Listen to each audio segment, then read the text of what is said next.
Hello and hi friends. अब हम move on कर रहे हैं हमारा नेक्स्ट कंसेप्ट इस चैप्टर का, जिसकी जो कि बात करता है method of valuation of goodwill. आप सभी ने यहाँ तक ये चैप्टर तो पूरा पढ़ा होगा। आई डैम श्योर कि आपने 2 से 3 बार ये चैप्टर पढ़ा होगा।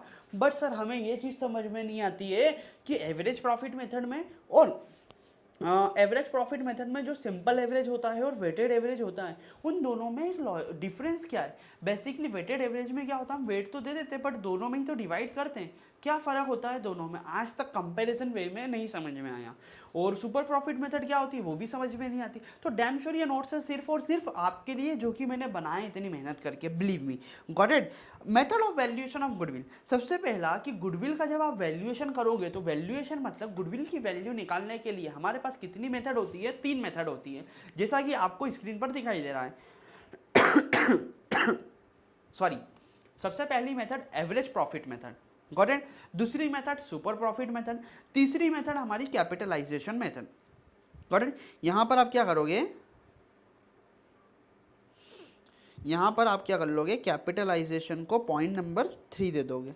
ठीक है। यहाँ पर क्या है, टाइपिंग मिस्टेक है, थोड़ी थोड़ी टाइपिंग मिस्टेक होना चाहिए कि आप भी लोग क्या करो, थोड़ी मेहनत करके लिख लो। क्योंकि भैया ने नोट्स तो बना दिए बट थोड़ी मेहनत तो करोगे ना दोस्तों, नंबर तो आपको लाना है। मैं तो सिर्फ खुश होऊंगा आपके रिजल्ट पर कि मेरे छोटे भाई बहनों के अच्छे मार्क्स आए। करेक्ट। सो बेसिकली क्या है method of valuation of goodwill. Method of valuation क्या है, 3 मेथड है, average profit method, super profit method and capitalisation method. अब एवरेज जो प्रॉफिट मेथड होती है, एवरेज प्रॉफिट मेथड के अंतर्गत हम क्या करते हैं, या तो हम एवरेज प्रॉफिट मेथड के अंतर्गत गुडविल या तो निकाल सकते हैं सिंपल एवरेज लेकर, या गुडविल का वैल्यूएशन कर सकते हैं दोस्त कैसे, वेटेड एवरेज लेकर। सर एवरेज का मतलब क्या, हमने तो आज तक मैथ्स नहीं पढ़ा, मेरे को नहीं समझ में आया मैथ्स, मेरे को भी नहीं आता था। जैसे आपके साथ होता है ना, मैथ्स नहीं समझ में आता, मुझे भी नहीं आता था। हम तो क्या करते थे, मैं जब था तो मैं तो क्या करता था, हमारा जो साइन कॉस टेन होता ना, मुझे आज तक समझ में नहीं आया। मेरे को सिर्फ फॉर्मूला समझ में आते थे, मैं रट लेता था। पंडित बद्री प्रसाद हर हर बोले, बस। उसके बाद हर हर बोले पंडित बद्री प्रसाद, वो लिखा, रिवर्स कैलकुलेशन की, सारा का सारा क्वेश्चन सॉल्व। और मेरे को हाईएस्ट मार्क्स आते थे मेरे क्लास 9th में मैथ्स में। मुझे ही नहीं समझ में आता था कैसे आते थे, बट यही कुछ ट्रिक्स थी जो कि जिसके थ्रू मैं मार्क्स लाता था। और सारी ट्रिक्स जो है इन सेशंस में आपके साथ शेयर करूंगा। बिजनेस स्टडी में क्लास 12th में I got the highest marks, 97 marks in the board examination. I will share with you tricks. मैंने कोई मेहनत नहीं की थी, एग्जाम के एक दिन पहले बस सिर्फ और सिर्फ 4 पेज के नोट्स बनाए थे, वो रिवाइज करके गया था और 97 मार्क्स थे। वो सभी आपके साथ शेयर करूंगा, बिलीव मी, गॉट इट। देखिए सबसे पहले यदि मैं बात करूं तो average profit method. Average profit method का मतलब क्या होता है, एवरेज लेना। बेसिकली यदि मैं आपसे कोई एक एग्जांपल के थ्रू पूछूं, सिंपल सा, अभी हम पढ़ाई नहीं करेंगे, मैच आप सभी को देखना पसंद है, मेरे को भी एक समय में पसंद था। यहाँ पर एक एग्जांपल लेते हैं कोहली का। नहीं कोहली नहीं लूंगा साहब, मैं तो लूंगा महेंद्र सिंह धोनी, मेरा फेवरेट क्रिकेटर है। धोनी की हम बात करते हैं, गॉट इट। धोनी ने हमारा क्या करा, मैच खेले, कितने मैच खेले, 1 2 3 4। बेसिकली महेंद्र सिंह धोनी ने 4 मैच खेले, कौन से ईयर में, 2022 में, गॉट इट। जो मैच पहला था उसमें उन्होंने जो रन बनाए वो कितने रन बनाए, पहले मैच में 20 रन बनाए, दूसरे मैच में 30 रन बनाए, तीसरे मैच में 50 रन बनाए, और चौथे मैच में उन्होंने कितने रन बनाए दोस्त, 100 run. Sorry. I hope so आपको यहाँ तक समझ में आया होगा। जो हमारे महेंद्र सिंह धोनी है, उन्होंने क्या करा, 2022 में 4 मैच खेले, first second third and fourth. इन चारों मैच में पहले मैच में उन्होंने 20 रन, दूसरे मैच में 30, तीसरे में 50 और चौथे में 100 रन बनाए। अब आपसे पूछा कि साहब आप इतने बड़े वो हो गणितज्ञ, इतने बड़े क्रिकेट के फैन हो ना साहब, आप बताओ कि महेंद्र सिंह धोनी ने हर एक मैच में ऑन एन एवरेज रन कितने बनाए। आप बता सकते हो ना, एवरेज रन जो स्ट्राइक रेट है वो कितना, हर एक मैच में कितना रन बनाया है। आप क्या करोगे, सिंपल सारे जो भी रन बनाए उसे जोड़ोगे, 30 और 20 50, 50 और 50 100 और 100 200 रन बनाए। कितने मैचों में बनाए, 1 2 3 4। महेंद्र सिंह धोनी ने 4 मैच में 200 रन बनाए। इसका मतलब उन्होंने हर एक मैच में कितने रन बनाए दोस्त, 50 रन बनाए। यही तो है आपकी जो मेथड, क्या, सिंपल एवरेज मेथड। आप सभी परेशान होते थे स्कूल लाइफ में, सब सिंपल एवरेज मेथड नहीं आती। सिंपल आपने शुरू से जब से आप मैच देखना सीखे हो, जब से आपको मैच देखना याद है, तब से आप सिंपल एवरेज मेथड को जानते हो। आपने कभी प्रैक्टिकलिटी एप्लीकेबल नहीं की, क्या करा? सिंपल एवरेज में महेंद्र सिंह धोनी ने जो टोटल रन बनाए डिवाइडेड बाय कितने मैचों में रन बनाए, यही है आपका simple average method. Simple average method क्या बोलती है? ये मेथड एज्यूम करती है कि जो फर्म ने क्या करा है, अर्न करा है सेम रेट प्रॉफिट। मतलब यहाँ पर हम क्या बोल रहे हैं, ये सिंपल, ये एवरेज हमने क्या बोला, हर एक मैच में धोनी ने कितने रन बनाए, 50 रन बनाए। मतलब ये मेथड, ये सिंपल एवरेज बताता है कि हर एक मैच में उसने समान रन बनाए। तो यही मेथड यहाँ पर हमारा, हम अकाउंटिंग की बात करें तो अकाउंटिंग के पॉइंट ऑफ व्यू से क्या बोला गया, अकाउंटिंग के पॉइंट ऑफ व्यू से बोला गया कि ये सिंपल एवरेज मेथड समझती है कि फर्म ने जो प्रॉफिट कमाया है वो सभी सालों में क्या करा है दोस्तों, इक्वल प्रॉफिट कमाया है। Got it? Trend of the profitabilities, basically इसमें जो प्रॉफिटेबिलिटी का ट्रेंड होता है उसे कंसीडर नहीं किया जाता। मतलब फॉर एग्जांपल इसी एग्जाम्पल से हम समझे तो देखो, यहाँ पर पहले 2 मैचों में तो धोनी ने क्या करा, कम रन बनाया, बट बाद के 2 मैचों में उसने हाई रन बनाया। मतलब जो अभी करंट परफॉर्मेंस है महेंद्र सिंह धोनी का वो अच्छा है, इस चीज़ को कंसीडर नहीं किया जाता।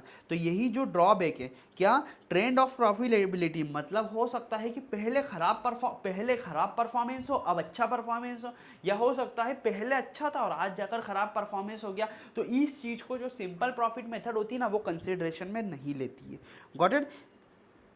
बेसिकली इसके अंतर्गत सभी जितने भी प्रॉफिट होते हैं सभी को इक्वल वेट दिया जाता है। अब यहाँ पर आप मेरे साथ एक एग्जांपल कर लो। यहाँ पर आपको एक बिजनेस का प्रॉफिट दिया है 4 सालों का, उसका आपको सिंपल एवरेज निकालना है। मैं इस क्वेश्चन को क्या कर देता हूँ, हाइड कर देता हूँ साफ। अब आप एक बार,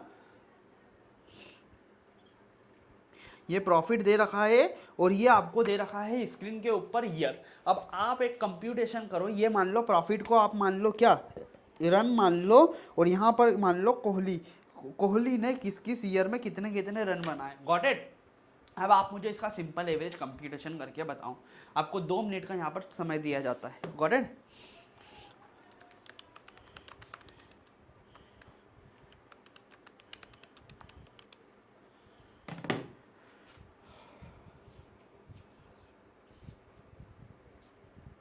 आई होप सो आप सभी ने इसका क्वेश्चन का सॉल्यूशन कर लिया होगा।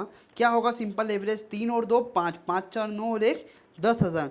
10,000 रुपये का प्रॉफिट हुआ है कितने सालों में, 4 सालों में। मतलब हर साल कितना प्रॉफिट हुआ है दोस्त, हमारे को हर साल 2,500 रुपये का ऑन एन एवरेज दोस्त क्या हुआ है, प्रॉफिट हुआ है। यही आंसर है, ये देख लो। बेसिकली आपको यहाँ पर एक चीज़ याद रखना है,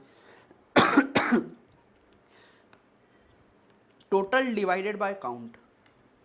यहाँ पर ये आपको ऑल ओवर इंडिया में कोई टीचर नहीं बताएगा, इस चीज़ की मैं गारंटी देता हूँ। Got it? जब भी आप सिंपल एवरेज निकालोगे, सिंपल एवरेज का फॉर्मूला क्या होता है,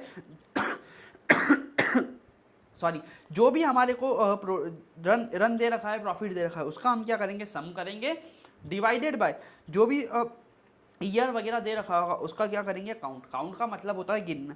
यहाँ पर हम क्या कर रहे हैं, 1 2 3 4, यहाँ पर गिना तो ये क्या हो गया, 10,000 डिवाइडेड बाय 4, 2,500 रुपये। तो यहाँ पर क्या है, काउंट का फॉर्मूला डिवाइडेड बाय काउंट, मतलब गिनेंगे। उसी के विपरीत जो वेटेड एवरेज होती है ना, उसमें हम क्या करते हैं, सम करते हैं। सॉरी, मैं आपको वो भी बताऊंगा। तो आई होप सो आपको समझ में आया होगा सिंपल एवरेज का मतलब क्या होता है। अब बेफिजूल में डर रहे थे, आप जब क्लास 11th वो बचपन में छोटे से थे तब से आपको पता है कि सिंपल एवरेज क्या होता है। अब जितने भी बुक्स के क्वेश्चन हैं आप सभी कर लोगे। अब नेक्स्ट क्वेश्चन आता है weighted average profit. Next concept क्या बोलता है, वेटेड एवरेज प्रॉफिट मेथड बताओ। बेसिकली इसके अंतर्गत क्या होता है, बेसिकली इस मेथड के अंतर्गत हम जितने भी ईयर के प्रॉफिट होते हैं उनको इस स्पेसिफिकली वेट असाइन कर देते हैं। वेट असाइन करने के बाद उसका क्या किया जाता है दोस्त, एवरेज निकाला जाता है। सिंपल सी बात, मतलब हर एक ईयर के प्रॉफिट को, जैसे मैंने आपको बताया था ना यहाँ पर कि यहाँ पर बाद का परफॉर्मेंस अच्छा था, यहाँ पर बाद का परफॉर्मेंस अच्छा था, पहले का खराब था। तो हम क्या करेंगे, हम इसका एक अच्छा एवरेज निकालने के लिए यहाँ पर क्या करेंगे, ये लास्ट के जो प्रॉफिट है, इन लास्ट के प्रॉफिट को ज़्यादा तवज्जो देने के लिए ज़्यादा वेट असाइन कर देंगे और पुराने प्रॉफिट को कम देने के लिए कम वेट असाइन करेंगे, जिससे हमें पता चल जाएगा कि धोनी का आगे आने वाले समय में परफॉर्मेंस कैसा रहेगा। अल्टीमेट ऑब्जेक्टिव ये होगा। Got it? मतलब बिजनेस का क्या है, यदि हम वेट असाइन करके प्रॉफिट का एवरेज निकालते हैं तो हमें ये पता चल जाता है कि फ्यूचर में हमें कितना दोस्त प्रॉफिट अराइज होगा। Got it? ये मेथड का लॉजिक है। देखो यहाँ पर मैंने आपको एक एग्जांपल दे रखा है।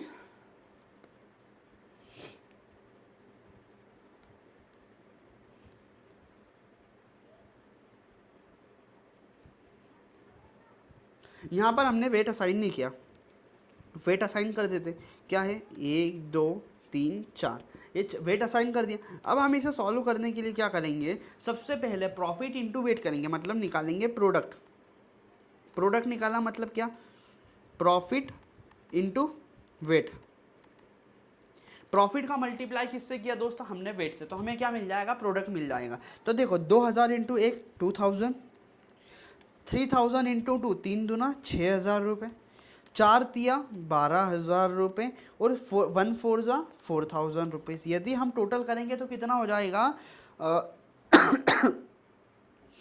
12 और 4 16 और 6 22, 22 और 2 24,000 रुपये हो गया हमारा दोस्त क्या, टोटल प्रोडक्ट। देन उसके बाद में हम क्या करेंगे, जितना भी हमारा वेट होगा हम वेट का क्या कर लेंगे दोस्त, सम कर लेंगे टोटल। वेट कितना हो गया, 4 और 3 7 और 3 10। तो यहाँ पर जो हमारा एवरेज प्रॉफिट आएगा वो वेटेड एवरेज प्रॉफिट कितना आएगा, 24,000 डिवाइडेड बाय 10, मतलब 2400 रुपये हमारा क्या आएगा दोस्त, वेटेड एवरेज प्रॉफिट। हमने क्या करा, वेटेड एवरेज में सबसे पहले जितने भी प्रॉफिट था उन सभी को एक वेट क्वेश्चन में असाइन कर दिया गया होगा, वो वेट को हम लिख देंगे, प्रॉफिट इनटू वेट करेंगे। उसके बाद में जो कि हो जाएगा क्या हमारा, जो कि निकल कर आ जाएगा प्रोडक्ट, उस प्रोडक्ट का सम किया, वेट का सम किया, तो टोटल किसका, प्रोडक्ट का, और सम किसका किया, वेट का। तो total of a product divided by weight, sum of weight, तो हमारा क्या आ जाएगा, वेटेड एवरेज प्रॉफिट आ जाएगा। यदि आप आपके क्वेश्चन सॉल्व करोगे ना, डैम श्योर इजीली हो जाएंगे। बेसिकली मैं आपको लॉजिकल टर्म्स में बताना चाहूँ तो धोनी के सॉरी धोनी के एग्जाम्पल से ही समझो, धोनी के एग्जाम्पल से समझोगे इजी रहेगा। यदि हमने सिंपल एवरेज पकड़ा था तो उससे हमें यह पता चला था कि धोनी ने हर एक मैच में ऑन एन एवरेज कितने रन बनाए। वेटेड एवरेज जब हमने लगा दिया तो उससे पता चला कि उसका भविष्य में जो आने वाले मैचेस होंगे उसका एक्सपेक्टेड परफॉर्मेंस क्या होगा वो पता चला। Got it? तो यहाँ पर हमने दो मेथड ख़त्म कर ली। यहाँ पर हमने क्या करा, सिर्फ और सिर्फ एवरेज प्रॉफिट निकालना सीखा कि एवरेज प्रॉफिट कैसे निकाला जाता है, कि एवरेज मेथड से, और दूसरा सिंपल एवरेज मेथड से, और दूसरा वेटेड एवरेज से। अब नेक्स्ट कंसेप्ट आता है कि सर हमें ये बताओ गुडविल कैसे निकाली जाती है। तो गुडविल एवरेज मेथड जो होता है, एवरेज मेथड के अंतर्गत गुडविल निकालने का जो फॉर्मूला होता है ना सर, गुडविल निकालने का फॉर्मूला क्या होता है, सबसे पहले आप निकालो एवरेज नॉर्मल प्रॉफिट। इस वर्ड को याद रखना, normal profit. Average normal profit निकालो, उसका मल्टीप्लाई कर दो number of year of purchase. मतलब लेमन टर्म्स में बोलूँ कि आपका पिछले सालों में ऑन एन एवरेज कितना प्रॉफिट होते हुए आ रहा है, और भविष्य में आपको लगता है कि ये प्रॉफिट कितने और आगे आने वाले सालों तक हो सकता है यदि बिजनेस को बेच भी दिया जाए। मतलब यदि बिजनेस की ऑनरशिप को चेंज कर दिया जाए तब भी सेम रेट ऑफ प्रॉफिट आगे आने वाले कितने सालों तक होता रहेगा, ये बताता है number of year of purchase. तो गुडविल का मतलब क्या है कि आपको जो एवरेज नॉर्मल प्रॉफिट होता आ रहा है, मतलब हमने बोला था धोनी 50 रन एवरेज बना रहा है और आगे के आने वाले कितने मैचों में, 4 मैचों में भी बनाएगा, तो गुडविल कितनी की है, मतलब धोनी जो है वो 200 रन तो साहब बनाएगा ही बनाएगा। Got it? उसी तरीके से हम बिजनेस के पॉइंट ऑफ व्यू से बात करें तो हमारा बिजनेस ऑन एन एवरेज 50 रुपये का प्रॉफिट कमाता आ रहा है, और आगे आने वाले 4 साल तो कम से कम 50 रुपये हर साल कमाएगा। तो हम बोल सकते हैं कि हमारा बिजनेस में गुडविल जो है वो 200 रुपये की है, मतलब 200 रुपये का प्रॉफिट तो कमाएगा ही कमाएगा बिजनेस। ठीक है? तो ये है गुडविल का फॉर्मूला। अब आप बोलोगे सर हमें यहाँ पर दो चीज़ें समझा दो निकालना, हमें ना तो नॉर्मल प्रॉफिट कंप्यूटेशन आता है ना नंबर ऑफ ईयर परचेज आता है। यहाँ पर मैं आपके लिए बहुत ही सारी चीज़ें लेकर आया हूँ, आप स्क्रीन पर देखो। सिर्फ देखो, सबसे पहला नॉर्मल प्रॉफिट। नॉर्मल प्रॉफिट का मतलब क्या होता है? नॉर्मल प्रॉफिट मतलब ऐसा, नॉर्मल प्रॉफिट किसका? नॉर्मल प्रॉफिट सिर्फ और सिर्फ बिजनेस का। नॉन बिजनेस का प्रॉफिट यदि आपके प्रॉफिट में शामिल है उसे हटा दो, नॉन बिजनेस इनकम है हटा दो, नॉन बिजनेस एक्सपेंडिचर है उसे वापस जोड़ दो, सारी चीज़ें बताऊंगा। Got it? सबसे पहले हम समझ लेते हैं number of year of purchase. Number of year of purchase का मतलब सर क्या होता है? Number of year of purchase का मतलब होता है कि जो फर्म है वो क्या करेगी, सेम प्रॉफिट कमाएगी यदि उसका ऑनरशिप जो है ना, बिजनेस की ऑनरशिप यदि चेंज भी हो जाती है तो फर्म सेम प्रॉफिट कमाएगी आगे आने वाले जितने साल, कितने सालों तक। मतलब फॉर एग्जांपल हम बात कर रहे हैं 2022 की। 2022 में रतन टाटा अपना बिजनेस सेल आउट कर रहे हैं किसको? मुकेश अंबानी को। तो 2000 रतन टाटा के प्रॉफिट के अकॉर्डिंगली वो 2025 तक टाटा ग्रुप के नाम से पैसा कमाएंगे। Got it? तो 2025 तक 3 सालों तक प्रॉफिट कमाएंगे, सेम प्रॉफिट जो पिछला चला आ रहा है, तो उसे बोलेंगे क्या? Number of year of purchase. Number of year of purchase की मतलब बिजनेस की ऑनरशिप चेंज होने के बावजूद भी आप सेम प्रॉफिट जो पहले होता आ रहा है वो कितने सालों तक कमाओगे। नेक्स्ट कंसेप्ट आता है नॉर्मल प्रॉफिट। नॉर्मल प्रॉफिट बोलो या फ्यूचर मेंटेनेबल प्रॉफिट, की भविष्य में कितना पैसा, ये प्रॉफिट तो हम कमाएंगे ही कमाएंगे। तो देखो क्या करेंगे, चार्ट फॉर्म में समझो। सबसे पहले आप देखो कि आपके क्वेश्चन में प्रीवियस ईयर का प्रॉफिट कितना दे रखा है। प्रीवियस ईयर का उन्होंने प्रॉफिट दिया होगा, उसके बाद में कुछ एडजस्टमेंट दिए होंगे। तो सबसे पहले आप वो प्रीवियस ईयर के प्रॉफिट को पकड़ो। फॉर एग्जांपल यहाँ पर मैं समझ लेता हूँ कि प्रीवियस ईयर का आपको प्रॉफिट दे रखा है 500 रुपये। Got it? उसके बाद में उसने बोल रखा है कि ये 500 रुपये का जो प्रॉफिट आया ना, उसमें से हमने एबनॉर्मल लॉस मतलब आग लगने की वजह से 5,000 रुपये का जो नुकसान था वो क्या करा, घटा दिया था। Got it? तो यदि वो घटता नहीं तो आपका प्रॉफिट तो नॉर्मल होता, तो आपने वो खर्चा घटा दिया था पहले प्रॉफिट निकालते समय। तो ये 500 का जब प्रॉफिट आया तो उसमें से 5,000 रुपये एबनॉर्मल हमने क्या करा था, घटा दिया था। तो नॉर्मल प्रॉफिट लाने के लिए उस 5,000 रुपये के लॉस बाय फायर को ऐड कर देंगे। मतलब कोई सा भी ऐसा एबनॉर्मल लॉस एक्सपेंडिचर जो कि आपने पहले प्रॉफिट में से घटा दिया था, मतलब किसी भी तरीके का एबनॉर्मल खर्चा, इनकम हो, एक एबनॉर्मल एक्सपेंडिचर जो कि आपने प्रॉफिट में से घटा दिया था, तो उसे आप क्या करोगे, उसे आप दोस्तों नॉर्मल प्रॉफिट में क्या करोगे,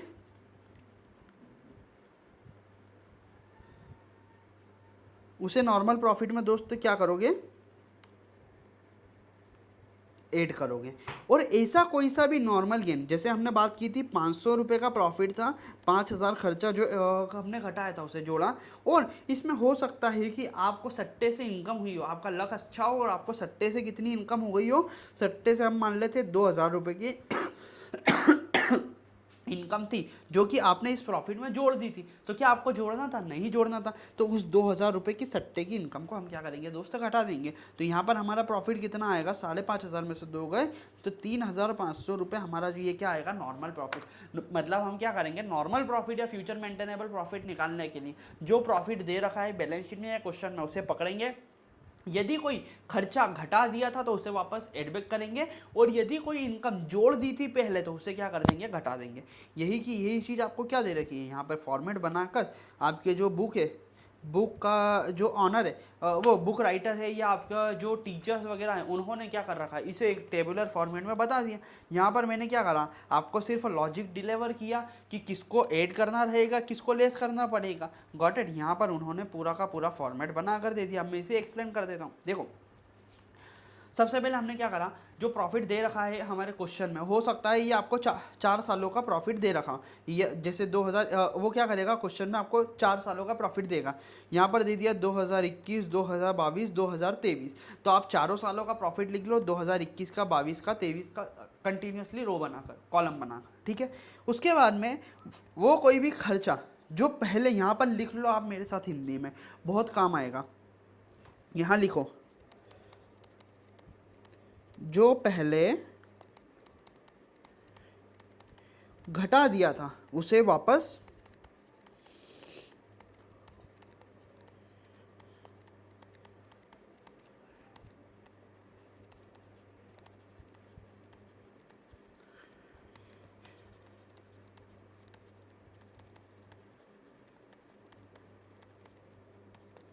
यहाँ पर हमने क्या लिखा, यहाँ पर हमने लिखा कि नॉन बिजनेस वाला खर्चा या एबनॉर्मल खर्चा जो कि नॉर्मल प्रॉफिट में से पहले घटा दिया था उसे क्या करेंगे, ऐड करेंगे। और जो